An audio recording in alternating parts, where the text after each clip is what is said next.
So paano mag-apply ng Visa for China 2024 as of October 2024 para sa mga Pilipino? So pinakaunang-unang gagawin ninyo para ma-check ninyo lahat is mag-visit kayo sa taas. Hindi po kami nag-travel agency dito, DIY lang, ako lang lahat ang gumawa. Ang kanilang embassy ay sa Makati. Ilalagay ko na lang din dyan ang kanilang address. So sa mga employed na individual, first-time applicant, single entry lang ang mabibigay ng China, which is maximum of 14 days para sa mga tourism na mga employed. Pinakaunang hahanapin nila dyan is yung inyong application form. Yung application form na yon is i-fill up nyo na yon online. Tapos didikitan na ninyo ng picture ninyo. May pipirmahan din kayo nun sa baba. At meron na rin yung QR code.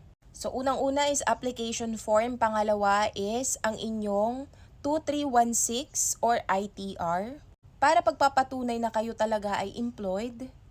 Pangatlo is bank statement at statement of account. Dalawa po yon, bank statement na meron siyang ADB or average daily balance at statement of account for the past 3 to 6 months. Kailangan po bago po iyon.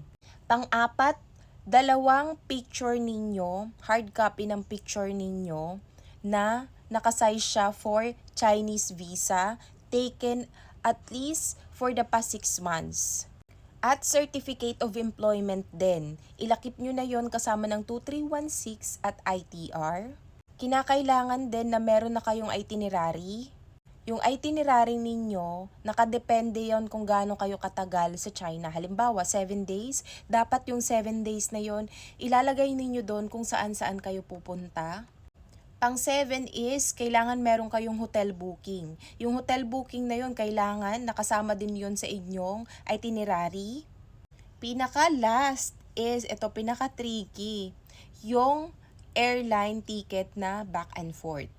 So yun lang yung mga hinanap nila at ang visa fee is nasa 3,500 ganun, maximum ganun. Tapos kapag nag-avail ka nung kanilang extended service, ibig sabihin hindi mo na kailangan pumila ng mahaba para dun sa counter. Pupunta ka na lang dun sa may VIP para kang VIP talaga dun. Pati na rin sa pag-pick up mo, hindi mo na kailangan mag-queue para sa passport mo at visa mo. So ang total nun is 4,750. So kung meron kayong mga katanungan dyan, mag-comment lang kayo.